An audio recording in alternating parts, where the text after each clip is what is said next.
1 year ago, I embarked upon a journey that I am completing today. Those of you who know me well are already aware of the fact that I have always joked that I have never actually figured out why anyone would want to leave Montgomery County, Maryland. Well, the journey that I completed this last year was not something that I would have ever contemplated. Not only did I stay in Montgomery County, I barely left my house. So I say this with a sense of humor, although there is very little about the past 12 months that is humorous. My tenure as council president has been everything that nobody expected. As I reflect back on this past year, I am both proud and grateful. I am proud that the council was able to do so much for our residents during one of, if not the most challenging time in our history. I am grateful that I had the tremendous support of my colleagues, staff, family, and friends. The global pandemic affected each and every one of our residents, some much more than others. The challenges that COVID-19 presented were unprecedented. Our lives were and continue to be upended on every level. Health and well-being, economic stability, technologically, and in our ability to interact with each other. It made each person realize that we cannot take for granted so much of what happens to us. In some ways, it brought out the best of us. Neighbor helping neighbor. It also reminded us of the disparities we are constantly working to eliminate. Recognizing that the pandemic is causing an unprecedented financial hardship for many of our residents, the council acted decisively and quickly sprang into action. We worked together with the county executive to help our residences, business, and nonprofits. We enacted the COVID-19 rental assistance program to provide rent subsidy payments to those most in need. This $20 million fund is going a long way to prevent a surge in homelessness. We provided aid to common ownership communities to make up for some of the losses they are experiencing and to help prevent the loss of housing in these communities.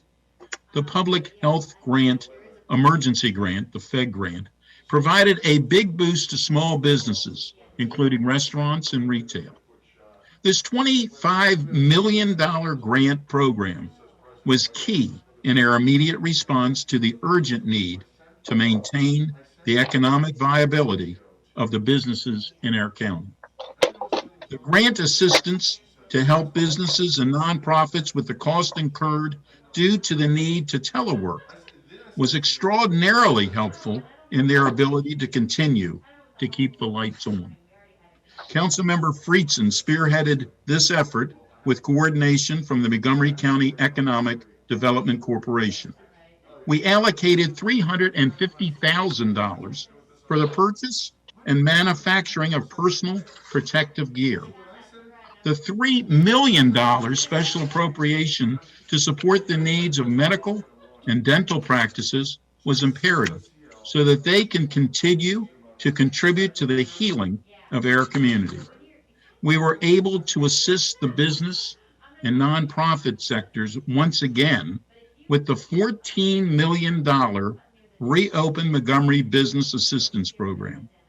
The reopening process is not an easy one, and these funds help to lessen the burden for many.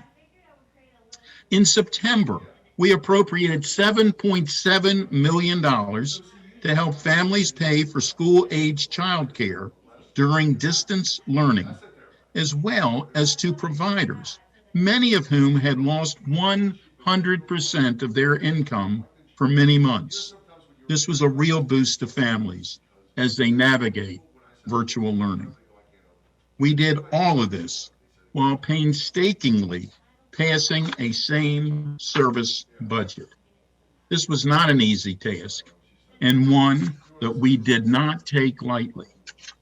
Although it was not the budget anyone had hoped for, it did allow us to avoid layoffs and furloughs, which of course was a very important goal for the council. In my more than 24 business briefings, I was able to hear from local business owners and nonprofit leaders.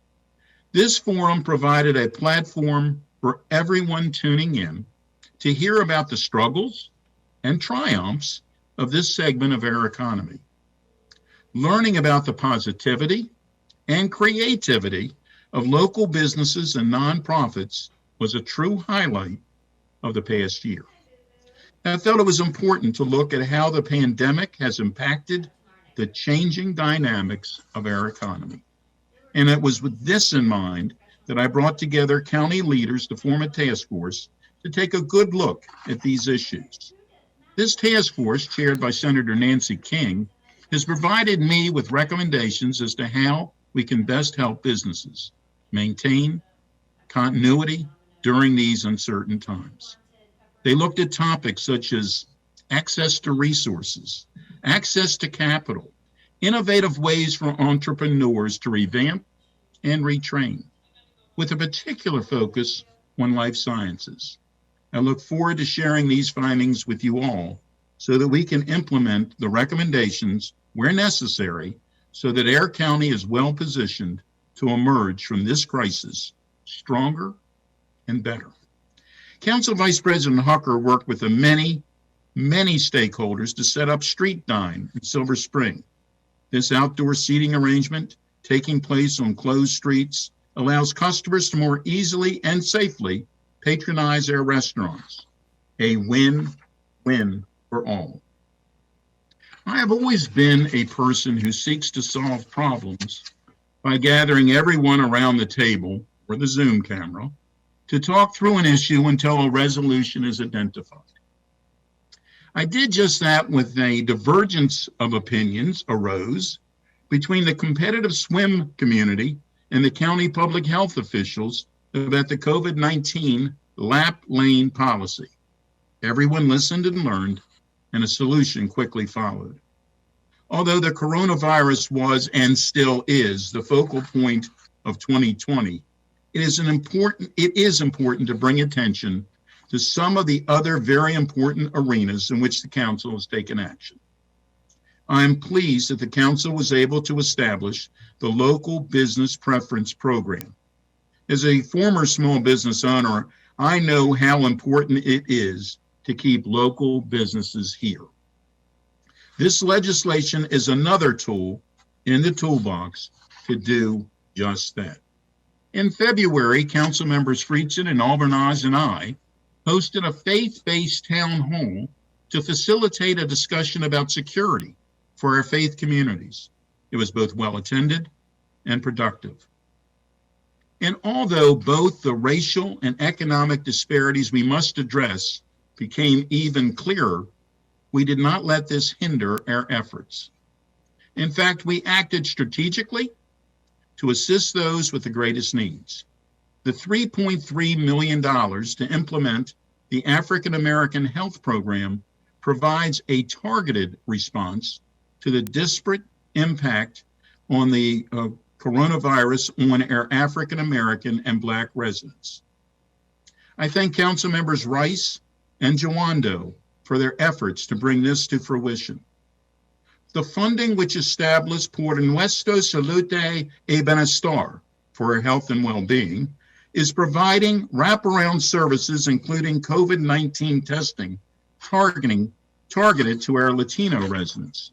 Thank you, Council Members Navarro and Albernaz, for continually reminding us that culturally competent care for underserved communities is so very important. We continue to focus on the racial equity and social justice efforts we began last year, championed by then Council President Navarro, and we redoubled our efforts. The Policing Advisory Commission is up and running. Councilmember Reamer spearheaded the legislation that created this group, and the council appointed its members after an exhaustive process. There were so many qualified applicants, and it made our jobs very difficult. I look forward to following their work and hearing their findings. Thanks to Councilmember Glass, the council passed the LGBTQ Bill of Rights. This legislation explicitly bans LGBTQ plus discrimination in healthcare facilities, nursing homes, and personal care facilities, a necessary step in the expansion of protections. This was a year of reimagining public safety, the needs of our workforce, our educational system, and the needs of our students. It is always difficult to challenge the status quo and even harder to change it. But change it, we did. Some changes happened overnight, and some changes took months, and some have not yet been fully implemented. As we continue to adapt to our new normal, it is my hope and firm belief that we will once again flourish. Facing the multitude and magnitude of challenges that we have had during the past year has brought us out a strength in us that we may not have known was there. We dug deep, worked together tirelessly, and approached each issue head on. We accomplished a lot, and we did it with a lot of help. My colleagues were with me every step of the way, and I mean every step of the way. There were many days when I spoke with each of you, sometimes more than once, and a shout out to your chiefs of staff who sometimes had to corral you for me. To Marlene and Craig Howard and Linda, your guidance and sage advice were the glue that held everything together. I am indebted and grateful. Michelle and Nick, I know I presented you with more challenges than you probably thought were possible, but you kept your cool, and I truly appreciate your patience and technological prowess. Our new clerk, Selena, let me say that your tireless efforts to keep up with the constant, and I mean constant, changes is truly remarkable. You could be a gymnast since you were extraordinarily flexible. Your team, Mary Ann and Ann, kept the trains running. I can't say running on time, but that was not their doing. We have the finest Office of Public Information, PIO, team anywhere. I know that Sonia spent many a late night writing and rewriting and editing and rewriting many, many press pieces. To Juan, Mariche, Nicholas, Susan Kennedy, and Mike, thank you all for your wonderful and creative ideas and for always doing a great job. Our crack legal team, Bob, Amanda, Christine, and Jeff, thank you for your attempt at keeping us on the correct side of the law. I want to thank Susan Farag for her ability to remind me that even though I am the council president, I am the chair of the Public Safety Committee, and that we had lots of important work to do and needed to find time to do it. Susan, your knowledge and expertise are invaluable. Thanks also to Jean, Vivian, and Carolyn, who got us through some tough topics and difficult pieces of legislation. To Glenn and Pam, I want to thank you for doing such an incredible job leading us through the subdivision staging policy. And thank goodness we will soon not have to utter the letters SSP, since it will now be called the Growth and Infrastructure Policy. Just think how much easier that will make it the next time around. To the Office of Legislative Oversight, OLO, Chris and your team, especially Elaine, your in-depth analysis, whether it be regarding the budget, racial equity analysis, or any other topic, is unmatched by anyone.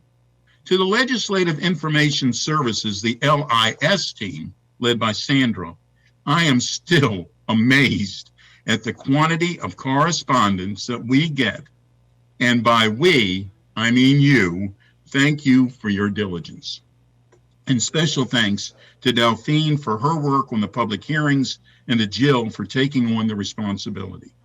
So I've mentioned some people who assisted me every step of the way for the past 365 days. But who other than Lisa is counting the days? But there are a few others who did more than assist me. They were my researchers, my writers, my conscience, my informers, my proponents, and my opponents when necessary.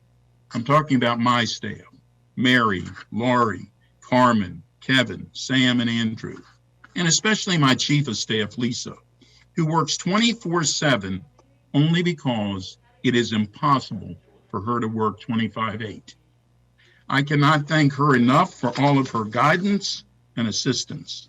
Thank you for going way above and beyond every minute of every day. Your talents are too numerous to list, and I just cannot thank you enough for all that you do. And a great big thank you to my wife, Sally, who I know many of you will be shocked to know puts up with a whole lot of foolishness with me. When I was president, as well as before and hopefully afterwards, I'm so very fortunate to have her in my life as my partner and my best friend. I also want to thank the rest of my entire family, our children Stephanie and Heather, and her son-in-law Cliff, my brothers Alan and Terry and their families for their thoughts and guidance, and so many other residents, friends, and acquaintances who take the time to give me their thoughts and suggested solutions.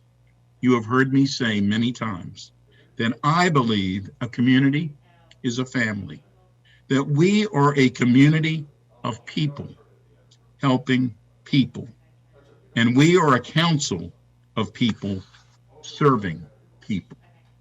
I am proud to have led our efforts this last year as we shined a light on the Montgomery County that we each treasure, and why Montgomery County is the place that I am proud to call home. Thank you very much.